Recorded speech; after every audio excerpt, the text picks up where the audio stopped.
Olá a todos! Hoje venho falar-vos da minha participação no Mangalipamania e se não sabem o que é isso do Mangalipamania, um planeta é que vivem, não é? Basicamente não se falou de outra coisa na segunda quinzena de Abril e o Mangalipamania consistiu basicamente numa competição de leitura organizada pela Manganete e pela Filipa. Eu era da equipa da Filipa e a competição acabou no dia 30, portanto, e eu estou a gravar este vídeo no dia 2 sem saber quem ganhou. Os vlogs ainda não foram lançados à hora que eu estou a gravar este vídeo, portanto eu nem sequer sei, mas tenho um palpite que eu acho que a minha equipa ganhou. Enfim, quero começar este vídeo por agradecer às meninas, porque elas realmente tiveram muito trabalho, isto foi muitíssimo bem organizado, tivemos vários momentos de convívio, os desafios foram muito interessantes, toda a gente leu mais e acho que acima de tudo, não sei se era propriamente o grande objetivo deste desafio, mas a verdade é que acabamos por nos esquecer um bocadinho deste contexto todo que vivemos, dos layoffs, do teletrabalho, seja lá do que for, e isso acaba por ser muito positivo.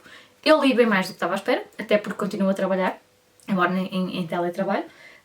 Não li nada do que tinha planeado inicialmente, ou praticamente nada, ainda assim foi uma experiência muito boa. Não vou neste vídeo estar aqui a debitar desafios e número de páginas, porque acho que é um bocadinho chato para quem, sobretudo, não participou e não tem propriamente interesse nos meus resultados individuais, mas vou mostrar-vos os livros que li ou que comecei e desisti, assim de forma o mais resumida que eu consegui, porque alguns de vocês podem ter interesse. O primeiro livro que eu acabei, ele já tinha começado e foi curioso porque eu dias antes de começar o desafio comentei com 2 ou 3 pessoas da minha equipa: vou deixar um livro assim do meio para o fim, não vale o primeiro desafio a sair-me ser o terminar um livro. E não é que foi mesmo. Portanto, eu tinha A Carne da Rosa Monteiro mais ou menos a meio, e ainda bem, não é? Porque logo no primeiro dia acabei-o. Não tive de começar nenhum livro pequenino, nem nada no dia para concluir o desafio. E, portanto, ele já é a meio e foi muito fácil de terminá-lo. A Carne, para quem está atento a este canal, é o terceiro livro que eu leio da Rosa Monteiro. E o primeiro li A Louca da Casa, no ano passado, e achei que a Rosa Monteiro tem um ego muito grande. Também é evidente esse ego no segundo livro que eu li, em janeiro deste ano, talvez, A Ridícula Ideia de Não Voltar a Ver-te. E agora li A Carne, que, curiosamente, do ponto de vista literário, se calhar é o menos bom. Não sei. Mas em termos de ego, é aquele em que o ego dela está um bocadinho mais pequenino. Ela tem a necessidade de se vangloriar, de mostrar os seus conhecimentos mais para o final do livro. Aliás, ela aparece como personagem do livro. Mas o livro é tolerável até essa reta final em que ela aparece. E é uma história de uma senhora já com uma certa idade, não é casada, não tem filhos. O homem com quem ela mantinha uma relação extraconjugal, melhor, ele é que era casado, no fundo termina a relação com ela porque a mulher está grávida e ela fica sozinha mais uma vez e decide contratar um acompanhante de luxo para fazer ciúmes a esse amante que tinha. E pronto, a história a partir daqui acho que é um bocadinho, se calhar, expectável, parte do que vai acontecer, a outra parte nem por isso, mas é um livro muito, muito honesto, assim, sem grandes pudores. Isso é mérito da Rosa Monteiro, ela não tem assim muitos pruridos, não é? Mas mesmo assim ela tem que se moderar. Ou isso é o que implico com ela, também pode ser. Mas enfim, gostei um bocadinho mais deste, embora o da Ridícula Ideia de Não Voltar a Ver-te, como se foca muito na vida da Marie Curie, é muitíssimo interessante desse ponto de vista. Do ponto de vista histórico, do ponto de vista do valor da mulher, né, enquanto profissional, e numa determinada época em que a mulher tinha tanto ou mais valor que o homem, mas vivia assim um bocadinho à sua sombra, é interessante por isso. E era escusado nesse livro a Rosa Monteiro ter trazido a sua experiência pessoal, mas ela lá sabe. Um outro livro que eu terminei foi este segundo volume das obras completas da Maria Eugênia de Carvalho. Tem vários contos e uma ou outra novela. Gosto sempre mais da Maria Eugênia de Carvalho no seu registro mais curto. Porém, pronto, foi interessante na mesma, embora tenha gostado mais do volume 1. Já tenho ali o 3. E li aqui uns contos aleatórios, porque já tinha lido os restantes e, portanto, concluí este livro também. Não há muito que eu vos possa dizer, porque são contos sobre os mais diversos temas, embora sejam todos sobre coisas muito, muito reais, não é? Muito palpáveis. Um livro que eu comprei não há muito tempo, e na verdade, eu vou ser sincera, eu comprei porque toda a gente andava a lê-lo e porque ele estava 7,5€, 8€, não sei bem. Portanto, não foi propriamente caro, não é? Enfim, foi este A Vida Invisível, de Eurídice Gusmão.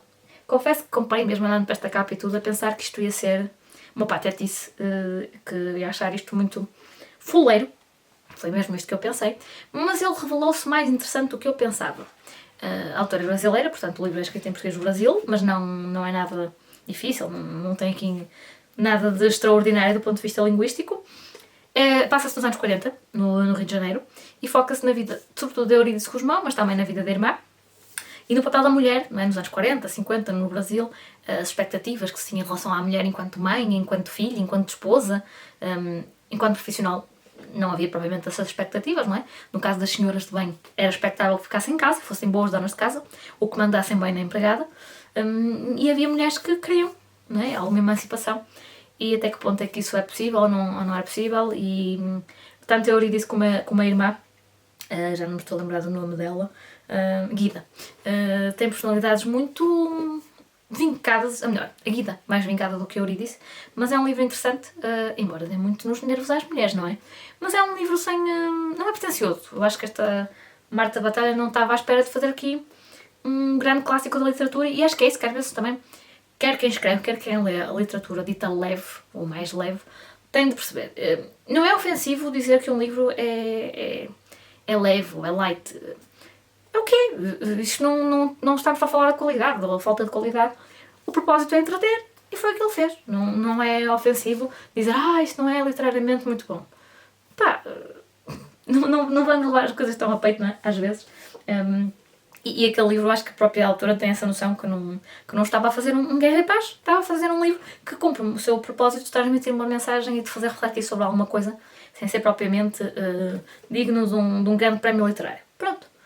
Um livro que também não é digno de um grande prémio literário, embora tenha vendido mais de 20 milhões de exemplares em todo o mundo.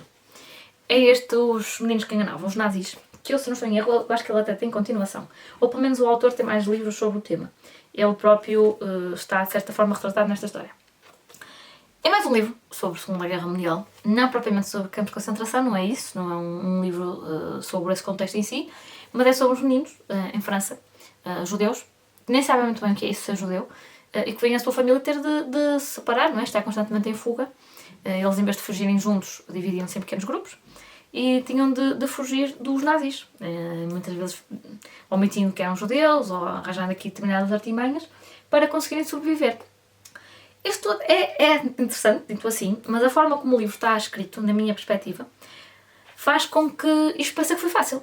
Se eu fosse uma jovem de 14, 15 anos, sem grandes conhecimentos sobre o tema, e fosse de ler isto da forma como está escrito, dá a sensação que foi fácil passarem fome às vezes e andarem escondidos, sei lá, debaixo de um comboio, ou parado, ou qualquer coisa assim do género.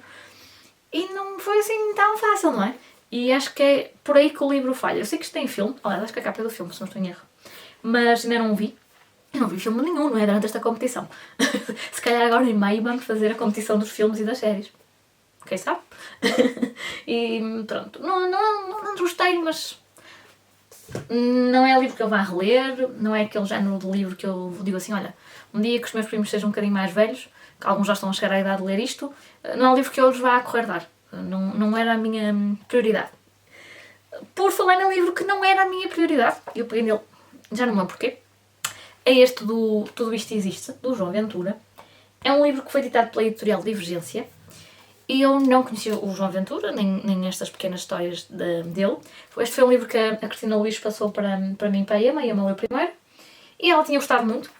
Só que o que é que acontece nestas histórias? Houve algumas que eu gostei mesmo bastante, e até me ri com o absurdo, não é, de algumas histórias.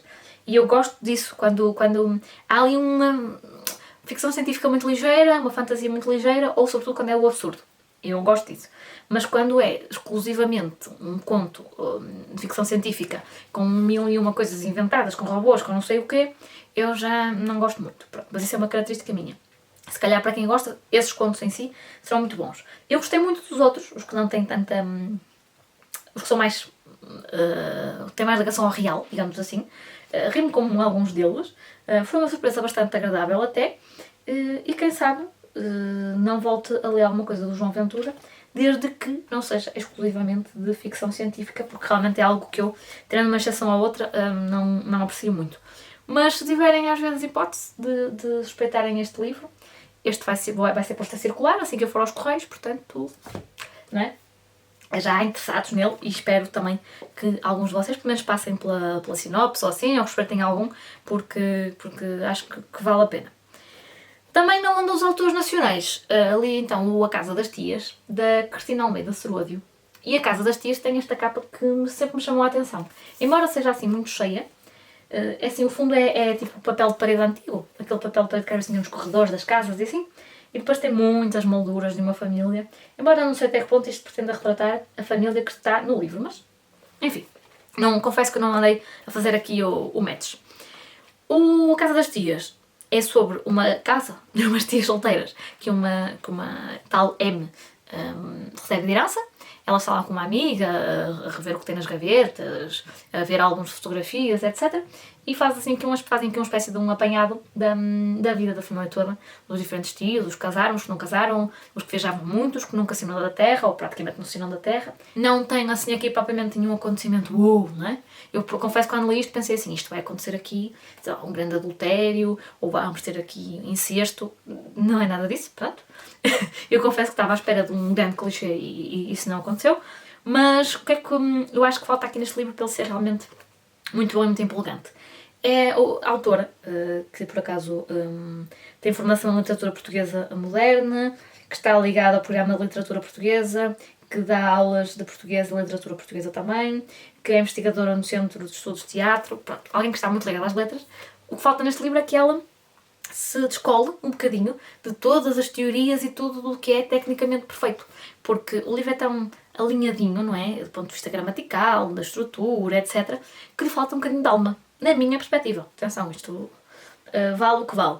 Mas eu li o livro, ok, passei um momento agradável, mas eu não fiquei apaixonada por nada disto. Tanto que já apaguei alguns dos tios da minha memória. Ainda só passou uma semana e parte do livro já não está sequer muito presente. Um livro que eu também nem sequer tinha planeado ler agora, embora ele já esteja aqui em casa há algum tempo, é o terceiro volume da tetralogia de Helena Ferrante, História de Quem Vai e de Quem Fica. Eu tinha ouvido, já há muito tempo, o audiobook do volume 1 e o audiobook do volume 2. E eu sou daquelas pessoas que gostam de ouvir o audiobook à velocidade 1, porque esta narradora por acaso é muito boa. E eu costumava ouvi-lo quando limpava o pó, quando varria, todas as tarefas domésticas que não tinham barulho, não é? Em que eu conseguia ouvi-lo e foi uma experiência interessante na altura. E até me apercebi de uma coisa, quando comecei a ler este, é que estava realmente com a história muito presente e ainda não vi a série, portanto a história ainda estava na minha memória, e os personagens e tudo. E então eu decidi ler este livro porquê? Porque vi tantos colegas ouvirem livros que pensei, há tanto tempo que eu não ouço nada, vou fazer aqui uma espécie de uma experiência. E até li isto na altura em que havia 3 desafios no Mangalipomania em que as páginas contavam a dobrar desde que fizéssemos um vídeo e enviássemos à líder da nossa equipa. E eu comecei a ler este livro no dia em que me saiu o desafio, que era Cria o teu próprio desafio. Eu até vou deixar aqui o vídeo que fiz para esse desafio, porque eu decidi que ia ler o livro e ouvir o audiobook ao mesmo tempo. O desafio que me saiu hoje foi Cria o teu próprio desafio. Então o que é que eu me lembrei de fazer? Vou ouvir um audiobook enquanto leio o próprio livro. Por isso, é isso que eu vou tentar fazer e não estarei sozinha nesta aventura.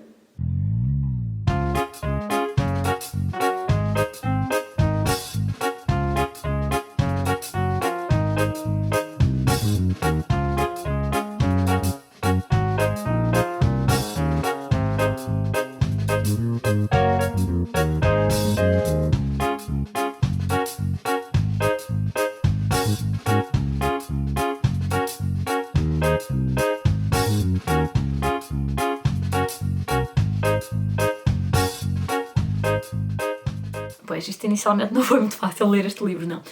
Mas foi engraçado porque eu apercebi-me que lia mais depressa do que a narração da senhora, não é? Como é óbvio. E aumentar um bocadinho a velocidade do audiobook. Nesse primeiro dia ouvi uma parte considerável e depois ouvi o restante nos outros 2 dias ou coisa que o valha. São livros da relógio d'água, portanto, como vocês devem imaginar, e eu depois até fui fazer esta comparação, embora aqui este livro tenha 325 páginas, há países onde tem 400 e tal, porque não tem esta mancha gráfica horrível que a relógio d'água, por algum motivo, nunca corrige, não é? Enfim, não dá para contar muito sobre este livro, porque é o terceiro, não é? De uma tetralogia, mas tem personagens muitíssimo interessantes e muitíssimo fortes. Esta tetralogia acompanha a vida de 2 amigas desde a infância até, penso eu que à velhice, neste volume ainda não são idosas, não faço ideia como é que acabará o quarto, mas a narração é fantástica, que é do audiobook, que era a própria escrita da Helena Ferrante, que é uma coisa que se perde às vezes no audiobook, não é? pontuação e o ritmo e isso tudo, dependendo do narrador também.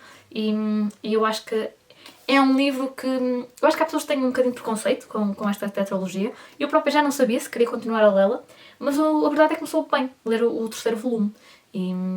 E acho que é interessante. É de ver a série, mas não sei se leio o quarto livro primeiro. Embora eu acho que a série ainda não chegou ao final da história, mas enfim. O que mais é que eu li? Banda desenhada, não é? Claro que eu tinha que pôr banda desenhada em tudo, porque senão não era a Silvéria, não é? E então o que é que eu fiz? Embora a banda desenhada, tecnicamente, neste desafio, tal como a poesia, ou os livros infantis, ou tudo que seja ilustrado, ou que tenha menos texto, embora contasse pela metade, nos dias em que nós tínhamos o desafio das páginas valerem a dobrar, a banda desenhada ficava a contar ela por ela. Não sei se me fiz entender. E então ali há uma banda desenhada nesses dias, ou em dias em que não estava as páginas a contar no dobro, não é? Mas em dias em que eu estava mais cansada ou tinha menos tempo, eu tinha aqui várias bandas desenhadas, algumas até há algum tempo, por ler e decidi fazê-lo. Uma delas é esta Alice no Mundo Real. É uma banda desenhada sobre uma Alice que descobriu que tinha cancro da mama, todos os seus tratamentos de quimioterapia, radioterapia, como é que ela reagiu do ponto de vista profissional, a ajuda que os amigos lhe deram, pronto. Ela encara isto até de uma forma muito positiva, se é que se pode usar este termo, mas tenho de fazer aqui uma ressalva. Embora seja um livro até divertido e leve, mesmo tendo em conta a temática, esta Alice tinha um contexto muito específico. Ela não era propriamente uma senhora de uma família pobre e com 5 filhos de quem tinha de tomar conta. Ela vivia num contexto um bocadinho mais... Não quero dizer privilegiado, mas pronto. Ela tinha todo o mérito, não é? Mas quero que percebam também que não é propriamente como se fosse uma heroína em todos os aspectos. Mas é um livro muito interessante e tem um gatinho fofinho, mas não parece tanto como a capa faz crer. Uma outra banda desenhada, também da Levoir, tal como aquela da Alice, é o Café Budapeste, que é sobre um jovem violinista e a sua mãe. Eles eram judeus e saem de Budapeste e vão para Jerusalém, onde o tio dele tem um café chamado Café Budapeste. Eles passam lá algum tempo, ele desenvolve-se enquanto homem, enquanto violinista, enquanto profissional. E depois, pronto, ele saiu de um contexto muito tenso na Hungria. E há aqui uma cena, umas 2 ou 3 páginas, em que eu confesso que fiquei assim, como dizer, muitíssimo mal disposta, porque sempre que um livro é minimamente razoável, quando se trata de falar dos campos de concentração, se ele for minimamente razoável, vai obrigatoriamente ter de mencionar aqui 2 ou 3 cenas que nos dão muito a volta ao estômago. E têm de ser muitíssimo bem retratadas, sem recorrer ao sensacionalismo, que eu acho que é o que acontece aqui. E também por não ser uma coisa muito exaustiva e sempre a puxar à lágrima, quando aparece no livro tem realmente impacto. Porque não estávamos à espera e porque é bem feito, não é? No fundo. Pasmem-se, mas no total este vídeo ia com quase 40 minutos. Por isso decidi parti-lo em 2. Hoje fica então por aqui a primeira metade e amanhã trago-vos o restante. Até lá, portem-se bem e boas leituras!